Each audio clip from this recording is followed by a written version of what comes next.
अस्सलामुअलैकुम मयाम कम तौंदरीगे मैतई पांगल चैनल बु यंगबिरबो पुनमक्पो मैतई पांगल अमसुंग नसीर हुसैन की तरफ तगी अस्सलामुअलैकुम अदु ngasidi खर सांगना लाइव से तौगाइना फमलमी ngasidi हराउबो पाउनी याम साथीना हराउ नंगाइनी ngasi numidangi soidamaki Gaza manungda leiraba mioi makai ngasi numdangdi nuaina tumgani maraina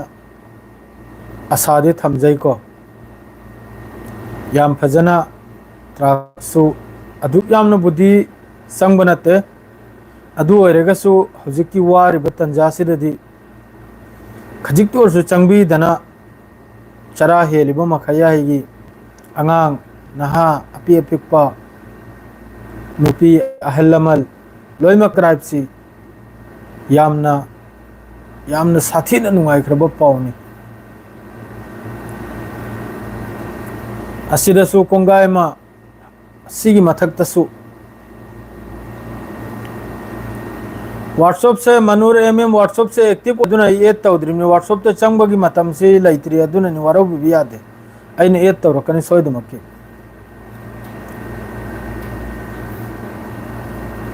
जो हराव पाउनी नुंगाइसु नुंगाइतो पाउनी इवे ई मसर असी मखैसिदगिनी हौजिक अयामबदा truck ngasisu kabuk yamna truck चामगी मथक्ता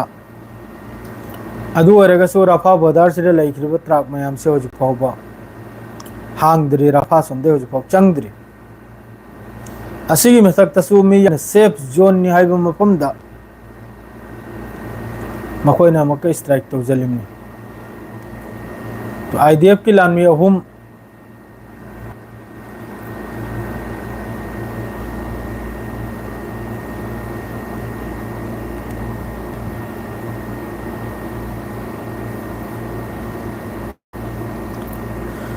तौरक इन मेसेज अमक थिंजलिमनि थिंजनबे यादो सोम द पाव से नत्रदि एक कारण अमा फाइने याबो नसीदि सांगदरनि अते अते वारी सानकिजि फेसबुक सिदा इम्तियाज मुस्लिम हाय मयाम खंगबकरा याउब्रा इम्तियाज मुस्लिम हाय मा बोइना होजिक चैरममनि चैदबे याद्रबा महाक की मिंगदुगा महाकना ब्लॉग खुदिंग द चलेगा यूट्यूब तो होइगेरा फेसबुक पेज तो होइगेरा याम साथी साथीना फत्तब मरोलसी यामना कन्न सीजनरे मयाम अमुतंग खंगब खोतप यावरगदि वारकपरा येथेकपरा ममिंगदो यामना साथीना ओखिद्रबा यामना साथीना मितिन नखिद्रबा मियो यमनी माना कमेंट तौरसी काबक सांगमनि नत्त पादब कमेंट से अदुमकपु अयाक्ति ब्लॉक लांगसे तौजंदे सेंगनाइबदा अदुगा मिगी मरमदा सोय फत्तब ngang माद्रे अमा फोटो तुदु नपलेगा तौबसिरे पूरा ही तोखरमनि पूरा ही थादोखरमनि फेसबुक सिदा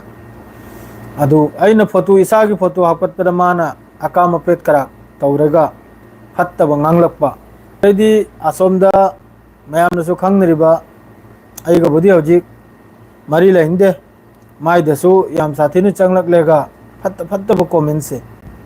माबु याखोइना यंगबिउ हाइंकरा हाइब्रो नखोइ मयामनसु माबु ए मैतै पांगलदु फॉलो तौजलु यंगवाइंकरा हाइखिबकरा यावब्रो नखोइ मयामनसु माना मथौ माना तिबदे संगेल बिरेगा फत्त लाक्तब ngangiसे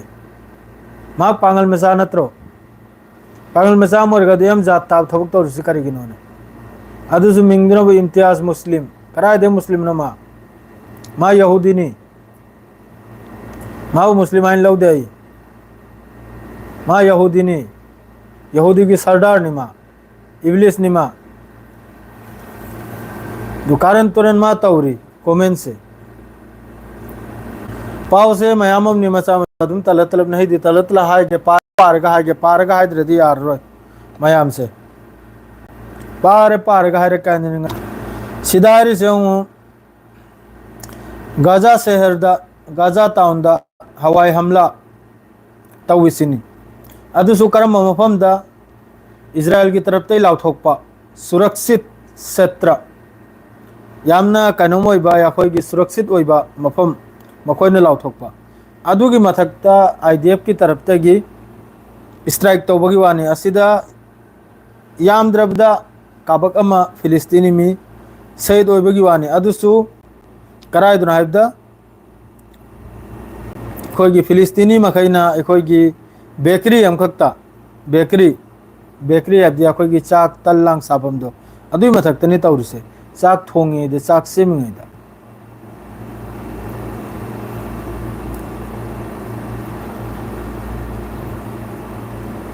मानद्रे आइसु साउनिंगदना खजितंग चैरमले थवाइदो चाकतना करेबदी हेंजल लाबा याम साथिन हेंजले मा अंकल ड्राइवर की दुसमा चंगले अकाम पेन सिद्धनी माना माई करी मथौ ताबना महोंद करी खोती तौरमना लाइव थोई वीडियो सेमी जिसामिसु एंगनिंगे एंगनिंगदबो कोतो कयाम याउरी याम साथिना रिस्पेक्ट तौनबा एंगली तुमाबु कनातना सु मयामना एंगुसो हाइबनते खोनसु एंगुसो हाइबनते अदुगुम ददुम तौरम आदरे सोमनबो हमका बरिस्ता दियामना लाइव लाइसो हाइख्रबा मी चहुमगा निफुमाथोय की ममिंग लौरेगा हौजिक तबाही तौरिबा गाजा मनुंगदा फिलिस्तीनी मखैगी मथक्ता अवाब पीरिबा नोंमैना कापतना हटलिबा असि पुनमक्सी मखोइगी ममिंग लौरेगा हारिमनी लाइरिक हाइख्रबा यहूदी मखैना निमियोय चहुमगा निफुमाथोयना हाइरेइमनी मखोइगी ममिंग लौरेगा मादरेदी मखोइगी कनो कम्युनिटी से सीजनरेगा इजराइल की IDF की फोर्स ने गाजा मनुंग तौरिबा मिचम मयाम हटलिबा मादरेदी एड्स ब्लॉक तौदन लेरिबा असि पुनमक्सी अखोइना इजराइल की सरकार की मथक्ता अमसुंग इजराइल की यहूदी अखोइ की जनता अफब लेरिबदो अफब खरमसु यावरिमदुना अदुम हाइ मथक्ता मखोइना हरसिनबो अथुबदा गाजा पत्ती सिदा सानिंगाय थकनियाय पूजल हलबा मादरेदी तुरंत हाइबदी यामना थुन्ना भोजन अमसुंग पानी यौहसी इजराइल की मियोय यामना लाइसु हाइग्रबा अखोइगी PhD अमा मचाउना लाइरिक हाइदन लेबा लाइरिक करा इबजा तो अदु मखैदुना ने हौजिक्सी हाइग्रिसे अदरैदी सोमदसु पाव खरमसु लैरि अदुसु हाइजरक्के तरह अदुम हाइरक्काबा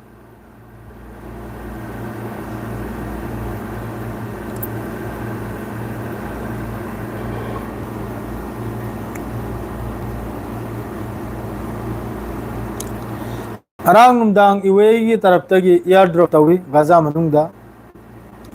अदुरसु याम साथिन मी 33 सोकपगी वानी असाइगी चाक से मुन्नबदा अदु हमसु यावराबा फिफम से दना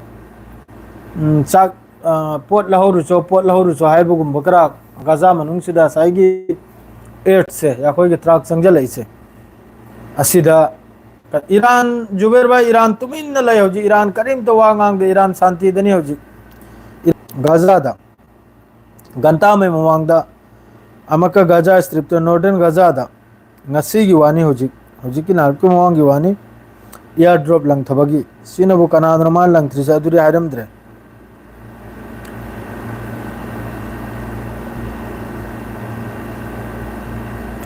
जर्मन की तरफ तक जो जर्मन की मार्च सारिसिना याम साथीना अथुबदा गाजा दा हojiki एयर संग से चानिंगाय थकनिया गाड़ी गुड़ा चंग से यामने हेलंदना हजिक लिखना नाब चंग से ट्रक सामा मादरे ट्रक हुमपुत्रा ट्रक मरफू हजिक राफा बोदारा दे ट्रक लिसिंग तरुक की मथक्तनी लेप्तन लैरि से ट्रक लिसिंग तरुक की मथक हांगदोक लेगा चंगहलुसिनी मासिदा हजिक लोइमते है ना कोक की पाव मखायरक लगे कोक है पाथो की बता के पाव मखैदो हजिक त गाजा मनुंग सिदा याम साथीना हजिक त मतेंग होइरा इसे जॉर्डन UAE असी मखैसिरी बोर्डर ने दो मादरेदी मसर की तरफ तगी याम साउना अदु असी मतेंग तौरी पुन मक्सी इजराइल ना परमिशन पीब दगी तौरना नत्रदी मसरसु मतेंग तौबंगम बनते जॉर्डन सु मतेंग तौबंगम बनते UAE सु मतेंग तौबंगम बनते दासाई पुंग अयुक की पुंग तरा दगी पुंग निपाल फावबा फेर मचा अमा तौबगुमना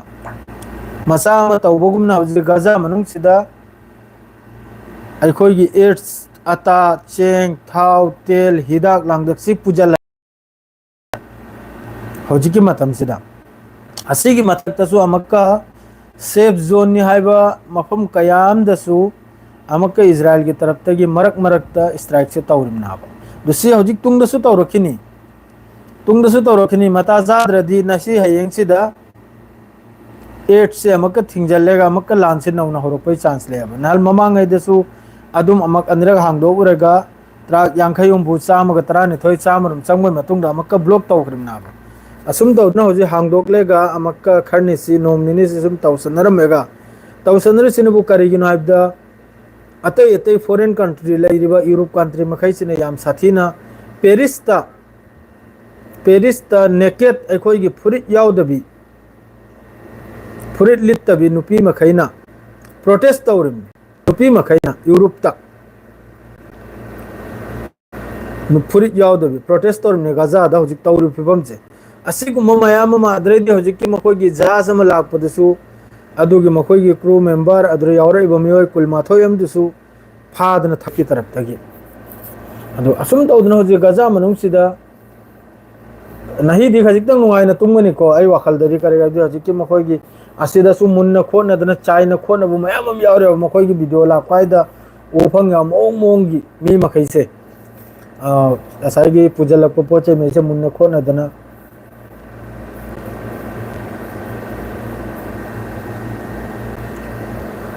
इम्तियाज मुस्लिम है मादु आई नसु खर चैरम लेदा अदुना माय वादो खोई तो असि मागी दो थमरसि अदुगु मानरे कांद्रे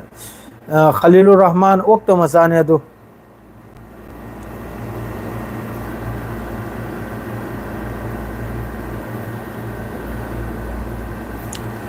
जुबेर यंगु अखोइना लैरिबो मफमसि हौजिक सुमा वाम फाउ ngang हौजिक सु वाम ngang मा गजा मनुंग ओइ अमेरिका ना नहल खरनि मोंग दा हाइ ग्रमनी ईरान की मथक तसु मखोइ लान तौने हन ईरान की मथक तसु लान तौने हन अमेरिका न साइ ग्रमनी इजराइल न साइ ग्रमनी नहल तुर्की द मखोइ फमलेगा वारी सानव का से ईरान न साफ हाइरम ग्रमनी यूरेनियम इन्वेस्टमेंट तौबो मखोइ लेप लो हन ईरान की हौजिक मेन मकसद से करिनो आबदा ईरान से न्यूक्लियर से सागदौरि आब से सुपसोइ सोइद्रमनी तांस वगैरह माद्रे फुर्डो वगैरह असिगी न्यूक्लियर साइट मखै से हौजिक यामना कन्न सेमग सागले बसागी यूरेनियम मखोइगी यूरेनियम इन्वेस्टमेंट तौनिंगाय मिशन दो अदुगिदु यामना कन्न ऑर्डर तौदना हौजिक यामना कन्न अदुगिदु अपग्रेड तौरि आब हौजिक ईरान मनुंगनि से अदु तनत्तबिदा ईरान द सु ngarang hal engu terrorist attack am tawi adura sumi yam satin sibagi wani adu Iran मनुंग द लैरि मुसाद के एजेंट याम साथिन लैरि ईरान मनुंग से एक्टिव ओइदना ईरान की से दुयाम थौलक अद्रैदि सोमदना मक्का ngasi पाउनी को साउथ लेबनान द इजराइल की तरफ तगी ड्रोन अटैक ता हिजबुल्लाह की मियोय अनीमा सीबगी पाउनी ड्रोन अटैक ता साउथ लेबनान दा से कनाम तना हाय रखिरो तगी ड्रोन अटैक तौदना मियोय अनि अदुसु मखोइन स्टेटमेंट हाय इमनी हिजबुल्लाह की मीन हाइना मादरदी गजा द 2023 की अक्टूबर दगी हौजिक यो फाउदा आईडीएफ की लानमी मियोय लिसिंग तरा की मथक्ता मेंटल ओइबा कोक फत्तबा कोक सारकपा कोक थबुक सुरक्तबा मियोय लिसिंग यांखै की नग्यादा मखोंग तत्खिबा मखुत तत्खिबा हिप्तना लैबा याम तेनि यावरमनि करिगा हैबदी ngarang nahal खान यूनुस ता एम्बुस तौरगा अल कासिम ब्रिगेड ना आईडीएफ की मथक्ता लान तौबुद्र मखोय की मियोय अहुम सीबसिदा असिदसु अशोक पोंगाय म यावरमनि अशोक पोंगाय एक्सप्लोसिव अम ओइब तारदि मखुत तत्खिबा मखोंग तत्खिबा सोइद्रमनि खरनि ममांगदा सेंट्रल इजराइल दा कार एटेक अदुरसु मियोय निपाल मयामम यावरम गदोरमनि अदुरसु सोइद्रमनि एक्सप्लोसिव ओरदी मखोंग तत्व मखुत तत्व से खुपी तत्व और यावरम गदोरमनि अदुगुम बलाननि सोइद्रमनि असुम तौदना मखोय गिसु गाजा मनुंग दा सीरिबा मखैसिदी अल कासिम की लैरिबा हमास की मीम भाव सीबा नते गाजा मनुंग दा सीरिबा मी मखैसे नोमगी साम सीरिबा नोमगी यांखै सीरिबा नोमगी हुंपु सीरिबा मखैसे सिदा लैरिबा ब्रिगेड मखैगी मीम सीबा नते करी गुंबदा अमगुंबा करा यावरम बयाय अइगे हिसाब अतै दि लोइना मखोय लैबाक मनुंग दगी मखोयना गोरिला वार नाबा मखोयन तौरिसे महोय से थोगलकपन ताबा मखोय से यामना थी एम्बुस तौबा एक्सप्लोसिव तौबा अमा मसे करिगा हबदी 24 hours Gaza mathak sida mafam khuding da corridor hoigera, Jabalia hoigera, Khan Yunus hoigera, Rafah hoigera, Central Gaza hoigera, North Gaza hoigera, East Gaza hoigera, 24 घंटा 24 hours drone amasung makhoi gi markaba teng adu mathak ta IDF ki army hamesha leirni mafam khuding da aduna kamno makhoi na thogla kadar se yamna yengna thina thoglak lega aduga explosive ohelba madre ambush tauba asum tawruna Gaza manungi hoji ki lairiba brigade makaise asida makhoi gi mi sira da mi lisingama Philistine lisingam siv da makhoi mi amagum bukra yawrum mani lairiba brigade makaise kare adi makhoi di luina tunnel manung dana aro makhoi chahi kul kunthra ang makhoi lan tawna bagi makhoi da capacity lairi apa hoji ki lairiba brigade makaise da adu hoji America ne yam kan badnam tawri nahi dekha dite kan badnam tawri Hamas na ceasefire se tawning da Hamas handegi su ceasefire se tawning de aduna maram moirega Doha da leiramba Witkoff madra hoji ki ceasefire Hamas ki mi makaise thire thire ga hatlo sina karai dana bat hiru dor se 2023 ki October da gi hoji phawbada 2025 ki hoji July ni 23 24 की अक्टूबर 25 की अक्टूबर चाही अनि फाग दौरे असिदा फावबा खजिकता missing खजिकता मी लिसिंग निफु अदुई मथकता मान America दगी मोंग की कुचु गुलाई मोंग की bomb मोंग की फास्फोरस बॉम्ब भौलंग थगरमनी अदुगा नहल ईरान की तरफ तगी बीर सेबादा मोहई की क्लस्टर बॉम्ब दुलंग तबदा अदुगी दिन दुमा Iran tagi pau se sandokrim ni Iran na war crime tawyan adu nasi makhoi na Gaza manungda war crime tawresi kanam tra hai eng bigro isna Arab country fa walol khidri phosphorus bomb khoi gi ondok na phat khidro chemical adu gumbom adu lang thaba adu fa wangang khidri adu Iran na ama khaktang missile ama khaktang cluster bomb adu su kabagam thidok na pokhai de madu su loina kanam taw khiramani aduga yam kan media da international media Europe long media da Iran sibu makha da phattab tahal karim adoji makhoi na Gaza ta tawrisina asli war crime natra bro asli kanam ta haibi ningai leitra ba adugum thabuk to tawrim ado hoji Gaza manung sida chahi aro mari mangam ga jab tak lan se tawne be capacity lai riya ba aduna bu makhoi su maning makha taw mai hairim ne aduga amakka makhoi gi sport person Abu Ubaidah की तरफ तक Arab country Muslimeen मखैदा high ख्रमनी Gaza मनुंग ओइरसी की मरमदा मयाम अमत ओइना Iran बुदिसी ममांगै दे लावरिमनी Islamic country मखैदा अमत ओइरगा हौजी लोयम तेन नुंगाइबो पाव हाइबो अमत ओइबे वासिदा हौजी France की तरफ तक हयेंग सितंबर दा फिलिस्तीन बु तस्लीम तौनी हाइबसे सिगी मतुंग दा हौजी अतै कंट्री खरमसु इलाका हायरे के असम की पाव दुसारे के ताव असम की पाव दुसारे के सीलो हेलगे नापतंग अदु सिपुन मक्सी लोइन ओइरिमनी गजा मनुंग चिरा हुजु ओइरि फिबुन नहीं खक्तंग दी अल्हम्दुलिल्लाह अल्लाह की लाख लाख शुक्रनी खजिकतंग नुंगाइने मारेन खाली खजिकतंग अवाबसे दु याम साथिन हुजु मसर लोमदैसु जॉर्डन लोमदगी सु माद्रेदी अखोइगी गजा मनुंग द मखोइगी लैरिबा किचन मखै मादुई मथक्ता मखोइगी चाय सांग तौनिंगाय अखोइगी लैत्राने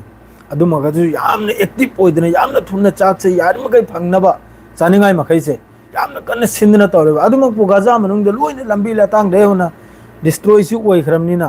मफम मरांग से नाइद्रमनिना खजितंग वारे फिफम से असाइगी पोचे एलबसिदा अदु कतने ईरान होजिक तुमिन्ना लैरी हिजबुल्लाह सु तुमिन्ना लैरी वा मंगांग दिर ईरान सुमाय मनुंग द अदुम लांगे अदुम लांगबदो अदुम लांग याबाद्रे माय मनुंग द फत्तो मी मखैसे यामने कन्ना फादना थिगयाबा असम की पाव असम सिदा येंगु ममांगैदा एनआरसी हाइना तौखि मयाम खंगी दुनी एनआरसी सिदा लोइना मिंगसे काखरमनी इंडिया के सिटीजन ओइखरम नाबा एनआरसी सिदा असम की अदुई मतुंग दसु अमक्का असम की सीएम सिना होजिक बिजनेस की दमकता महाकना लम मखैसी अदानी अंबानी अदर पीबे दमकता इलेक्ट्रिक कैनोमा सादरना मफम दुदा मकोई की फैक्ट्री गुंबा अदरेदी इंडस्ट्री गुम्बा अदुगुम्बा लिंखत्पय मारे हौजिकी गोलाघाट पांगल खुल्लम सु लय अदुर पांगल युमको हुमपुरम लय नोटिस लाक्तना युम कैदु थुगाइदना अदुरगी तांथोक्तना मखोय मखैदु हौजि रिफ्यूजी क्रेमदा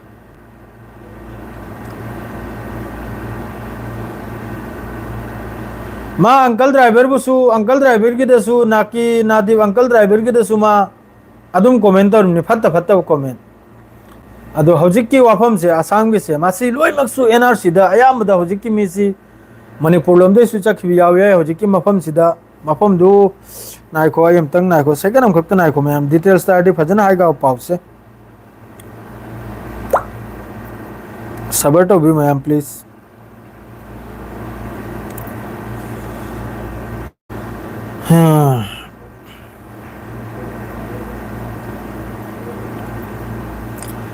मफम दु अखोगी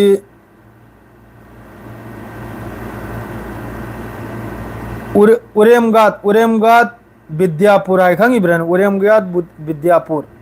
असिगी मफम सिदने हौजिक सिदा अखोगी मैतै पांगल लेरिसि युंगो हुमफुरों की मथक तले मारे अदु याखोय दसु कसार दसु लाक्तना नल मीटिंग करक तौदना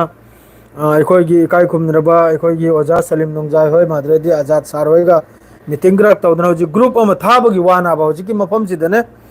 ग्रुप अमा कमिटी गुमम सेम लेगा अदुगा all Assam Manipur student union की तौरेगा असिदगी मियोय तरामाथोय तरारोम चलेगा हजिकी मफम सिदा करी मोंगदनो मखोय महिसी कम तौरेगा मखोय महिसी की अफब लंबी में सिलबी यानी अदुग मोय मोंग हजिक चथ्रिम नाबा अदु अइना हाइनिंगबदी सिनिदा असम गवर्नमेंट ना अदुग मलमदु ममांगैदगिसु मखोयदु यामना सांगना चाही हुमपुत्रा मरफु तारखरमनि मरफु ग्रा हेल खरमनि अदुई मथक्तसु अदुग एनआरसी सु कारब सिटीजन सु ओइरबा अदुगा अमक्का युम कई अदुरा अखोगी पांगल तगी नत्तेदा अदुरा थुगाइग्रद मयांग मुस्लिम गुसु याउग्र लोमकी याउग्र अयामबदा माना हजि ममित तारसिनबु करी हायरुने हजिकी गवर्नमेंट सिन ममित तारसिनबु याखोय मखैदने हेन खर ममित तार मुसलमान सिदने हेन खर ममित तार अदुगा अचो अचो हजिकी कारबारी अंबानी वगैरह अदानी वगैरह असी मखैजिरा हजिकी लौफम से मखोयद सिन्न दौरिबा मखोयद योल खरे असलदा आई हिसाब तने से खजिक ताजबदनी को से करे दे दुयम पारो दो पोतबु पारो दे सेंगना दो करे दि असामिस तने असामिस है दुयमना खंगबो दे खंगे सु मोहोगी कोतन हायरक पाय खंगदबि याव याबा अदुना अदुम सोम दे कोई पांगल इचनाव मखैना अदुम फोंगदोरकपदा हाइजरिम नाबो वाम से अदु प्रोटेस्ट सु यामना कन्ना आमसु की तरफ तगी यामना चावना प्रोटेस्ट सु चली रिमनि होजिक असम दा दुसिगी वाफम से सुप्रीम कोर्ट तरा हाई कोर्ट तरा कनु यौग्रम नाबो होजिक मखोइना कनुम तौखरि से यूम कई थोगाइग्री से सिगी मरमदा मादु सुप्रीम कोर्ट ना डिक्लेयर पिरक तमारे लेबलो थोगाइरनु खोगाइरनु हाइबसे हाइरक तमारे बस खजिकतंग ताहलकपा वा खटंग अदुम हाइबिरकपा दुगा लेबलो हाइब पोचे हाइरक तबा असुम तौदने दिल्ली दसु कनुंगी सरकार पालम सुमजित की सरकार पालम नु मयाम खंगिदु जारुगी अदुसु मयाम ना माव फत्याना लौथोकपदा बीजेपी बु कहल मतुंगदा थोगाइ खाइबा होरे यूपी इधना बुलडोजर चली असम दसु बुलडोजर चली होजी असम दसु असी पुन मक्सी लोइना कई हाइन अदुम होइसी मरमदा हाइनिंगा लेत्रे फजना पाउ थोकलेगा डिटेल्स तारे पसरा उपाय लेते अदुम पु याम कन्न होत ने याखोय कसारगी मकोक चिंगलम कइना यामना कन्न कम तौरगा मखोय मखेसी कलबे आने मखोय की जमीन जायदाची कम तौरगा कलबे आने ने यामना कन्न लाइसु हाइखरबा अखोयदी अदु यामना हाइजम नते ओजा मखैने यामना फजना सिगी मतंगदा मीटिंग तौदना अममा ग्रुप लांग माद्रेदी कनुम क्रक सेमना सियो सो क्रक सेमना याम कने चथरे अल्हम्दुलिल्लाह माय पाकने सोयदमकी इंशाअल्लाह सोयदमकी माय पागलगने अल्लाह ना the हजु फाउगी दिसी खक्तनी Muharram they Sumi long लाक्तना meeting क्रक तौदना चखरिम ना सिगी वाफम से नहीं नदना अदुने असम की पाव मदु असम द हजु ओरिम कैसिदी याम साथिन नुहाइते याम साथिन हेंजलबे वाफमनी अदुई मथक्ता याखोयगी मनाक्ता लैरबा करीमगंज हैला गांधी दसु हजिकी याखोयगी असम की चीफ मिनिस्टर सिना हरसिनबु आसिदसु याम साथिन बांग्लादेशी लैसिनी महान हारिसे अदरे लम लांग लौजंदना याखोयगी रबर की उपाम्फी लैत्राने रबर सेंबगी अदुगी उपाम्फी याम कन्ना अखोयगी फॉरेस्ट की ओइबा लम अदरे खास ओइबा लम याम कन्ना लौजंदना अदुदा उपाम्फी थादना अमम थादना कारबार से चथ्रिसिनी असिदा अदु ममांगैदे एनआरसी तौखिदना सिटीजन अखोय सिटीजन दे चलखि मखैसिदा अदुम मिंगी चलबा ताराबा मिंगी चलहौबा बांग्लादेशी NRC तौबई मतुंग दसु हौजिकी मफम सिदा बांग्लादेश लई हाइरक पो ताग्रदी एंबी खरो अदुडी करायदना बे NRC तौग्रिजे वालेकुम अस्सलाम करायदना बे NRC तौग्रिजे NRC तौग्रिजे करायदना बे मखोन बांग्लादेश लई हाइरक हौजि अदुने इसनाव सिंह नहीं जी खजितंग तुम बयानी अल्लाह द दुआ तौ गाजा मनुंगदा नहीं खजितंग ता संग चंगी अदु खक्तनी अल्लाह ना रहम तौबिबा फजना तब निंगने लोय मक्सु दु एलबी निंगाई मकोक चिंगाई मी मखैद्री लोय न हतो खरे रिपोर्टर ओइगरा मीडिया गी ओइगरा सा सांग थोंगबो ओइगरा मकोक चिंगबो मखैद्री लोय न लोय जल गरे अदुना होजि गाजा है लवारिस त लैरिसिनी असि यारग नहीं गिदि लोय जरा आइसु चाय सांग तौगनिमनी अदु सवाज रदुम तंजन जरगना सिगिसे सलाम अलैकुम